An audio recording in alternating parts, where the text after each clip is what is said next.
Hey, what's up guys, Rado here, and this is 300 hours WR450 build, and we are moving forward.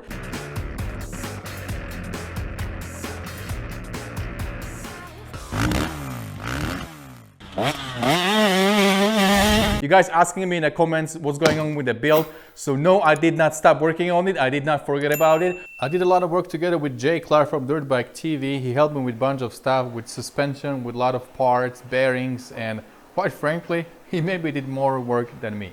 So we did a lot of hydroblasting, cerakoting, zinc plating, anodizing.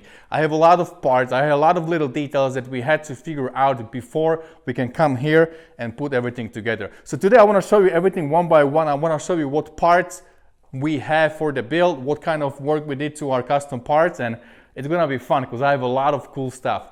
Let's check it out. This is a stock hardware from my 2015 WR. It was rusty, dirty, didn't look good. I cleaned it a little bit, I degreased it, and I shipped it over to Nick. I'm gonna have his Instagram right here. And he did the zinc plating. He went through everything. It wasn't an easy process. Every single little ball, like you see, I have like maybe 40 pieces here. He had to hang on the little wire, put it in the solution, and get the electrolytes going, and the zinc plate everything. He went through all these pieces one by one and did an incredible job. If you look at the axles, if you look at the details, they are so beautiful, shiny, and they just look amazing. If you guys do builds like this, hit Nick up. He can help you out. This whole thing wasn't very expensive. I was really surprised how cheap this was. He had to hang every single bolt on this little rod and put it in a solution, let it sit there for a time. So it's very time consuming and it's very tedious work, but he did an amazing job. I'm really pleased how everything looks. So once I start putting things back together, it's gonna look way better than brand new.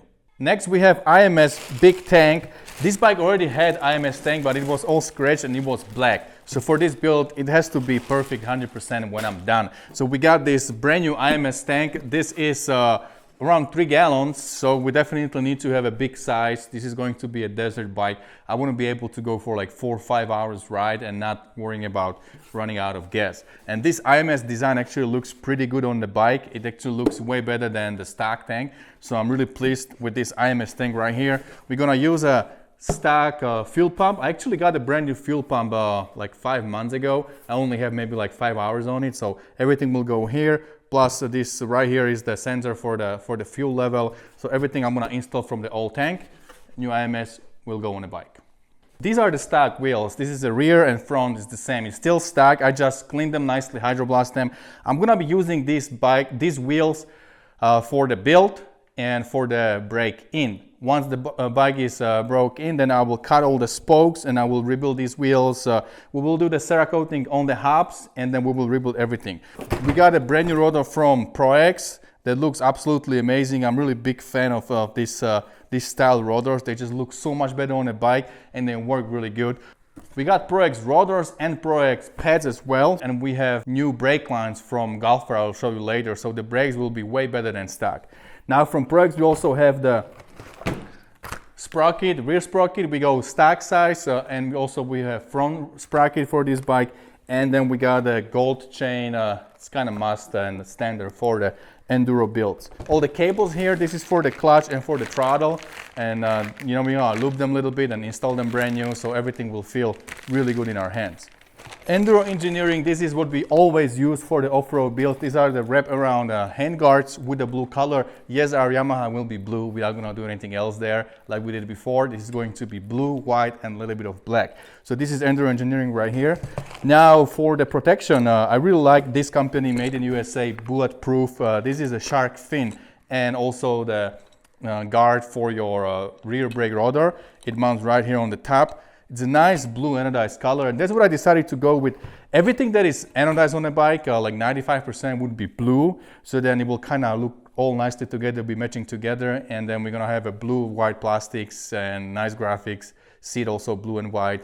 So it's gonna look really good. It's gonna look like a Yamaha. Primary drive, which is a Rocky Mountain brand.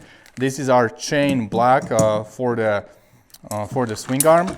We're gonna be installing these, because I didn't have the stock one, so I just ordered this. Now, this is what I mentioned before. Look, this is from a Golfer, and these are steel braided lines. They make it much stronger when you brake. The brake will work much better, and they are nice blue color. So again, everything anodized and everything a little bit custom will be blue color on the bike.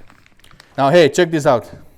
These hoses, okay, I wanted to use blue hoses, but nobody had a blue hoses in USA. Like the companies I would usually use, like CV4 or some other companies, they didn't have hoses for my bike. It's kind of older WR. So I went online on eBay. These things are like 25 bucks, made in China, but they look good and I think they will work. So blue right here. Same thing over here. I wanted to do a little bit aftermarket headlight. So this is the LED headlight from Amazon. I think this is like 65, 70 bucks. Works good. I have the same light on my KTM. Now next important part here is the FMF thing. We have a power bump header, FMF Power Core 4 with the spark arrestor, because this is going to be an off-road bike, has to have a spark arrestor. I like the color. It's nice, dark, almost black. It will go well with the back of the bike, white and black colors over there. So I think this will look really good. This is something that we spend a lot of time, and this is already done and ready to go. Our frame, you know, we clean it nicely, we hydroblasted everything, we make sure that the frame is ready to go. Nobody was selling a kickstand for these things when I was just doing the research on WR450. But we found out that Fastway PureMoto build, actually, they do have the kickstand for these bikes, but they don't have it listed on WR450. They have it listed under YZ250F and YZ450F, I think 2008 through 2011, something like that. So we got that, and we also had to buy this adapter for the foot pack. So then everything will fit nicely, and it's nice fit, looks amazing, 100 times better than your stock. And then since we are already doing everything with Fastway over there, I decided to get these ankle savers, looking at Eli Tomek rupturing his Achilles last year.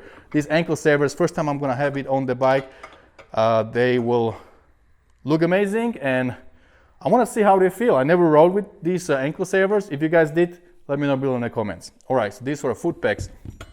Now look at that swing arm. We got it all fixed over here. Dallas welded it for us. We had a hole here because the previous owner didn't change the chain guide here, so this was worn out all the way through. So we fixed that. We have new bearings. The J. Clark helped us to put all the bearings in with this nice press he had. We're gonna grease everything, and this thing is ready to go. Also, we polished it nicely, but I might just take a Scotch-Brite and make it all not this mirror-like, because it's impossible to keep it like that when you have bike running. Radiators. They were bent and in terrible condition, but we sent it over to ICW. They straightened everything up, and they welded these support, these braces. Nobody has the braces for this bike. If they do, they don't look very good. So I decided just to do a good braces with ICW, and then we're gonna do something from Works Connection. This kind of braces on the side, I'll show you later. So this is done, ready to go. And one super important thing right here, check it out guys. This is a suspension done by Racetech, and yes, this took some time, and also it's more expensive because we did this hard anodizing black color. Looks absolutely amazing. I love these black forks on the bikes. I already done it like 3 times, and I think I'll keep doing it. Plus it is much stronger than your stock. So sometimes the shock or the fork is a little bit damaged from inside, but when they do this anodizing, it fixes the problem. So for now, this is all done for me for desert riding, and I think it looks amazing. So I can wait to put it all together. We also anodized the shock, and then we have this beautiful blue spring that will go with everything else that is blue on the bike. We got a BRP mount and the Scott steering stabilizer. Both were rebuilt. This is the thing that was on the bike before, but we sent this to Scott and they rebuilt it for us with all new components inside. And then BRP actually sent us all these rubbers and bolts and actually stickers too. We rebuilt everything, so now this thing is ready to go and should work as good as new. As always, we got ODI bars. This is a flight podium. This is what we like to have on the bikes. We like the bend. They're not too low, not too high, just where we like it. Plus these ODI grips, also lock-on grips. All right, next is the spec bolts. I use these guys on every single build I do. They have these amazing shiny bolts, and they have them in a little bags. They tell you exactly where they go. So I got this full restoration kit. Half of the bolts are already with Brad Parapros, who is doing the engine. We'll be doing that soon. And half I have here. This is everything I'm gonna use for the bike when I put things back together. Now check this out. This is a triple clamp that we already have a Pro X bearing here. Again, Jay helped me with that, Dirt Bike TV. And Cerametal finishing, we got this Cerakote on our triple clamp, and this is the Cerakote that I'm gonna use for everything, for the engine, for the wheels, and all the parts. It looks amazing with spec bolts, things already in, nice and shiny. We're gonna put the black forks through it. This is gonna look really good when it's on the bike. We got a lot of works connection things right here. These are the radiator braces that I'm gonna use. I talk about, these are just something that goes on the side, helps you when you lay the bike over. So we're gonna install these for sure. And then all the blink, all the anodized parts, everything is in a blue color. So we have quite a few here. Pretty much every single thing we could get from Works Connection, we did. We have everything. We have an aerometer, we have the engine plugs, we have chain blocks, we have this rotating bar clamp, steering stem nut. This is for your front and rear brake caliper. This is the oil plug. So we do have everything they had for our bike. Everything is matching blue color. So once we put it together, it's gonna look really good. All right, my friends, so this is the update for WR450. I know you've been waiting for it. Many of you asked me about it, and as I said, I'm working on it. I'm putting things together, and very soon we'll put the frame right here in the middle of the garage and start putting everything on it. And hopefully this build I'm gonna have ready much sooner than my other builds. I'm hoping that in the next couple of months we can be riding this thing. All right, my friends, well, that's about it for today. Let me know below in the comments what you think about these parts we collected so far. And don't forget, whatever you do, stay motivated. See you guys later.